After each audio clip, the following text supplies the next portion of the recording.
আমরা একটা মানবিক দুর্নীতিমুক্ত সমৃদ্ধ বাংলাদেশ গড়ার স্বপ্ন দেখি, যেই বাংলাদেশটায় গরিব থেকে ধনী সকলকে তার অধিকার তার গড়ে তার হাতে তুলে দেওয়া হবে। অধিকারের জন্য কারো কাছে করুণা প্রাপ্তি হতে হবে না। আমরা আপনাদেরকে কথা দিচ্ছি, এই সমাজ বদলানোর দায়িত্ব আপনারা যদি আমাদের হাতে তুলে দেন, দেশবাসী যদি আল্লাহর মেহেরবানিতে তুলে দেন, আমরা খেটে খুঁটে চেষ্টা করব সমাজের এই ঘাটতিগুলো পূরণ করার। আমরা ইনশাআল্লাহ তেলা মাথায় তেল দেব না। তেলের অভাবে যার চামড়া ফেটে গেছে তার গায়ে একটু তেল মালিশ করার চেষ্টা করব ইনশাআল্লাহ। আমাদের prime subject those who are deprived people, বঞ্চিত মানুষগুলো হবে আমাদের অগ্রাধিকার ইনশাআল্লাহ। শুধু স্বাস্থ্যের ক্ষেত্রে নয়, শিক্ষা স্বাস্থ্য থেকে শুরু করে যতগুলা নাগরিক পরিষেবা আছে, সকল পরিষেবায় বঞ্চিতরা অগ্রাধিকার পাবে ইনশাআল্লাহ। বঞ্চিতদের অধিকার তাদের হাতে তুলে না দেওয়া পর্যন্ত ওই সেবা আমরা গ্রহণ করব না। আগামীতে বাংলাদেশ জামাত ইসলামী থেকে যারা নির্বাচিত হবেন, তারা সরকারের কোনো প্লট অল্প মূল্যে গ্রহণ করবেন না ইনশাআল্লাহ। বিনা ট্যাক্সের গাড়ি চড়বেন না ইনশাআল্লাহ। এও বলেছি, সরকারের দেওয়া ন্যায্য যে সমস্ত সুযোগ সুবিধা আছে তার কতটুকু না নিয়ে পারা যায় তাও আমরা বিবেচনায় নেই। একদিকে আমরা বলবো জনসভাকে ইবাদত মনে করি, আরেকদিকে জনসভাকে খেত মারার হাতিয়ারে পরিণত করব। জামাত ইসলাম এটা করবে না ইনশাআল্লাহ।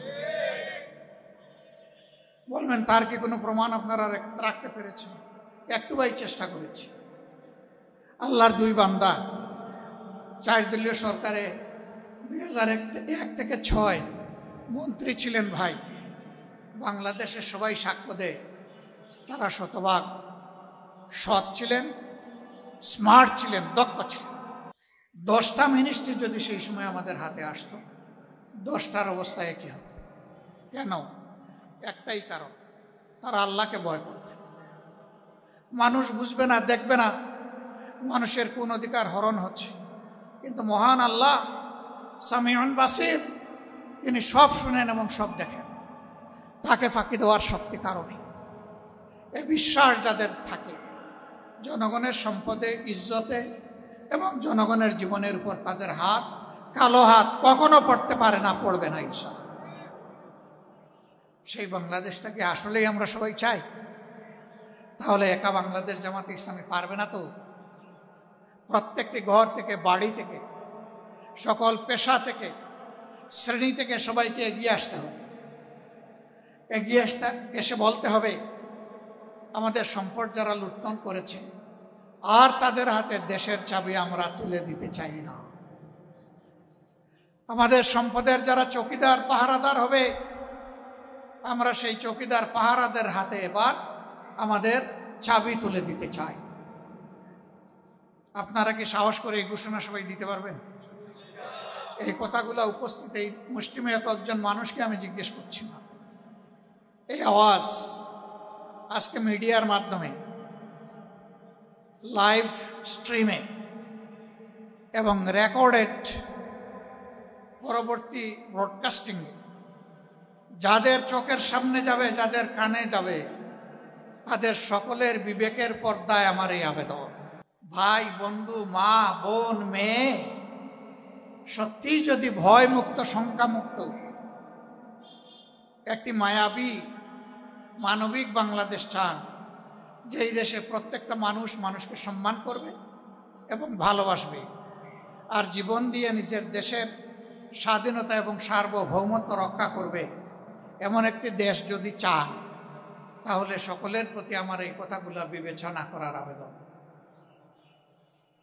আসুন, আগামীর জন্য আমরা সিদ্ধান্ত নিই। অতীত যা হয়েছে হয়েছে, কিন্তু ভবিষ্যতে আমরা জেনে বুঝে নিজেদের কপাল এবং কিসমতের সিদ্ধান্ত নেব ইনশাআল্লাহ। আমি দুনিয়া ঘুরে যতটুকু বুঝতে পেরেছি, জনগণ যদি সঠিক সিদ্ধান্ত নিতে পারে, ন্যায়, সততা এবং সত্যের পক্ষে যদি অবস্থান নিতে পারে, 5 বছরের একটি বাংলাদেশ হবে নতুন বাংলাদেশ ইনশাআল্লাহ। Within 5 years, so many design of the society will be changed. এবং সেটা আল্লাহ তাআলার রহমতের ফজলে। আসুন সেই পথেই হাঁটি। আল্লাহ রাব্বুল আলামিন আমাদের দেশের উপর রহম করুন। নিরাপত্তার চাদরে দেশটাকে আল্লাহ তাআলা ঢেকে দিন। বাংলাদেশের আকাশে স্বচক্ষে আমরা কিছু মেঘের ছায়া দেখতে পাচ্ছি, তার পাশাপাশি আমরা কিছু কালো ছায়াও অন্তর দিয়ে দেখি। আল্লাহ তাআলা সকল আতঙ্ক ও আশঙ্কা, কালো ছায়াকে দূর করে দিয়ে বাংলাদেশকে একটি শঙ্কামুক্ত, একটি মানবিক, একটি উজ্জ্বল বাংলাদেশ হিসাবে পাওয়ার সুযোগ আল্লাহ তাআলা আমাদেরকে দান করুন। আমরা কথা দিচ্ছি, আল্লাহ যতদিন হায়াত দেবেন এবং এই কাজের তৌফিক দিবেন, আমরা ইনশাআল্লাহ আপনাদের আমানতের খেয়ানত করব না। আপনারা দোয়া করবেন এই ওয়াদা যেন পূরণ করার তৌফিক আল্লাহ আমাদেরকে দান করেন।